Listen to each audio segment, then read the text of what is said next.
7 ans, sans une trace, sans un indice, sans un signe de vie. Xavier Dupont de Ligonnès reste l'homme le plus recherché de France, reste un homme introuvable. Où est-il? En cavale à l'étranger, caché dans un endroit reculé, ou mort, suicidé, quelque part dans ces Cévennes qu'il connaissait si bien?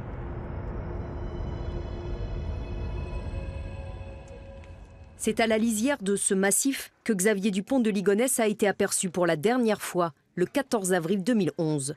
Où part-il lorsqu'il quitte avec son sac à dos et ce qui ressemble à une carabine, l'hôtel Formule 1 où il a passé la nuit? Le journaliste Guy Hunier a sa théorie.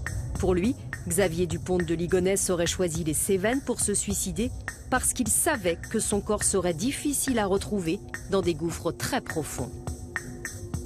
Quelqu'un qui veut disparaître, il ne va pas aller dans une grotte qui fait 3 mètres de profondeur. Donc il va chercher des zones profondes. Là, celle-là fait 40 mètres, 50 mètres. C'est le lieu idéal pour se suicider sans être retrouvé.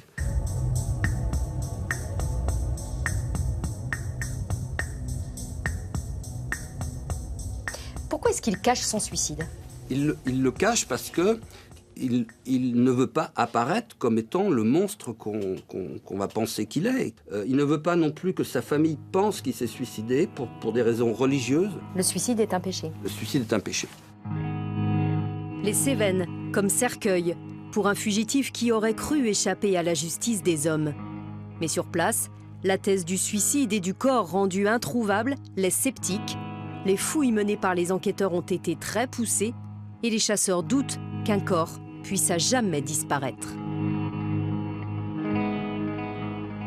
Mais s'il n'est pas mort, quel chemin Xavier Dupont de Ligonnès a-t-il pris en quittant Roquebrune-sur-Argence? Et si ces pas l'avaient ramené vers la religion, si présente dans son enfance? Sa mère, à la tête d'une secte, l'a bercé de théories apocalyptiques. Lui s'était détourné de l'Église, mais continuait à partager ses doutes sur Dieu, les sacrifices humains, l'au-delà. Dans son roman L'Éternité, Samuel Doux a tenté de sonder cette âme égarée, perdue face à des échecs familiaux, financiers, professionnels, et qui n'aurait plus vu qu'une seule issue pour les siens. Il pense que sa femme et ses enfants, qui eux étaient croyants, leur temps de bonheur était terminé sur cette terre et qu'il valait mieux qu'ils aillent vers un temps plus heureux au paradis. Il les a d'ailleurs enterrés avec chacun une amulette religieuse, dans un linge. Il pense réellement qu'ils vont y aller. Donc pour lui, il se dit, après tout, je ne fais qu'accélérer le passage vers un bonheur certain. Et moi, je vais expier la faute. Il ne s'est pas suicidé précisément pour expier cette faute. Crime donc, puis châtiment, qui aurait pu prendre la forme d'un enfermement volontaire dans un monastère, comme celui où des fidèles ont cru le reconnaître en janvier dernier. Une fausse piste, comme toutes celles que les enquêteurs ont explorées depuis 7 ans. Près d'1 millier de signalements leur sont parvenus, mais aucun n'a mené à Xavier Dupont de Ligonnès. Jean-Marc Bloch est l'ancien patron du 36 quai des Orfèvres, la police judiciaire de Paris. Il a suivi l'affaire de très près et il s'est forgé une intime conviction. Xavier Dupont de Ligonnès est vivant. Il a préparé sa fuite, il a tout fait pour gagner du temps après les meurtres, en faisant croire à un départ volontaire de la famille et en enterrant les corps.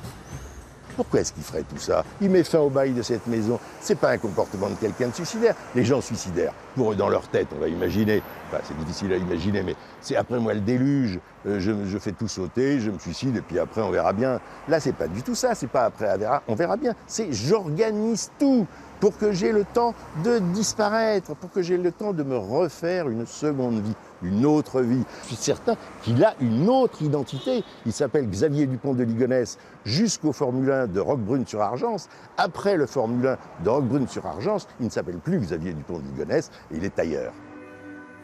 Organiser une cavale, pas un problème pour Xavier Dupont de Ligonnès, affirment ses amis, qui le décrivent comme un homme caméléon, capable de se fondre dans la masse et vivre avec peu de moyens. Mais le temps est l'ennemi de tout fugitif.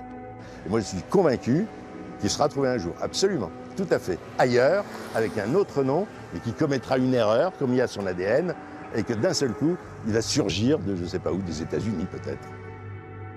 Xavier Dupont de Ligonnès reste à ce jour un innocent, mais la justice passe aussi pour les disparus. Elle pourrait décider d'un procès pour juger en son absence celui qui incarne la principale énigme criminelle française des 10 dernières années.